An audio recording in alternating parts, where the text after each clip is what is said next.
I've always taken my reflection for granted. Until I noticed it was lagging behind.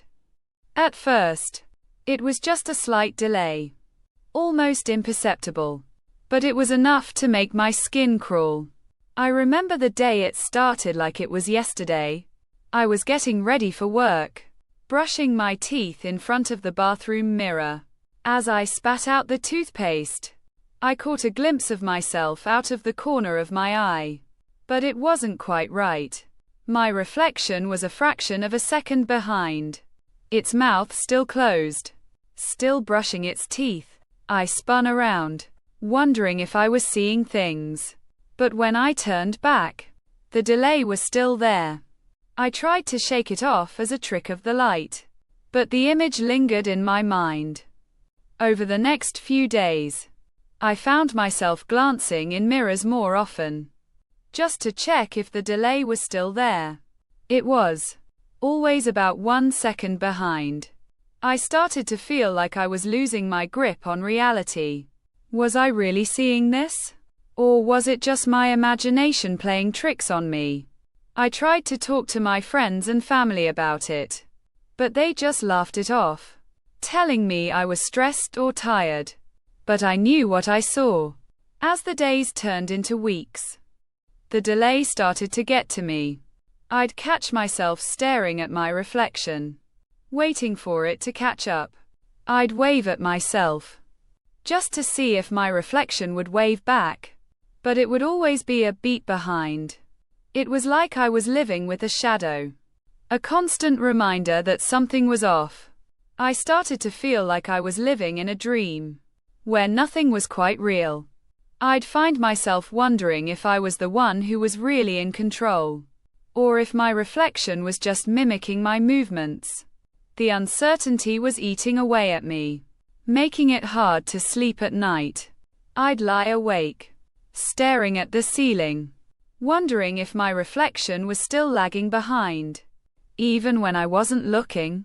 And then, one day, everything changed. I was walking past a store window when I caught a glimpse of myself in the reflection. But this time, my reflection wasn't behind. It was right in sync with me, moving in perfect time. I spun around, wondering if someone was standing behind me, mimicking my movements. But I was alone. I stumbled backward, my heart racing, as I realized that my reflection was no longer just a reflection. It was something more, something that was aware, something that was watching me. I felt a chill run down my spine as I realized that I was no longer in control.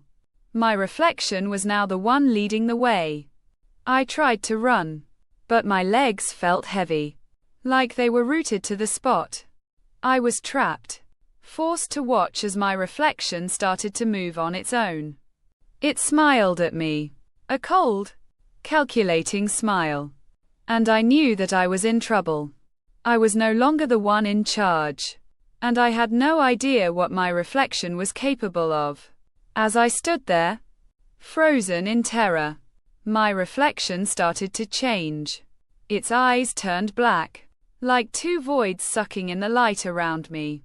Its skin stretched, like it was made of rubber, and its mouth opened wide, revealing rows of sharp teeth. I tried to scream, but my voice was trapped in my throat. I was paralyzed with fear, unable to move or look away. And then, everything went black. When I came to, I was lying on the ground, my head throbbing with pain. The store window was empty, and my reflection was gone. But I knew that it was still out there, watching me, waiting for its next move. I stumbled to my feet, knowing that I had to get out of there, to get as far away from the mirror as possible. But as I turned to run, I caught a glimpse of myself in a nearby window, and my reflection was still there, watching me, waiting for me. I knew then that I would never be able to escape, that I would always be haunted by my reflection. And as I ran, I could feel its eyes on me, boring into my skin. waiting for the perfect moment to strike.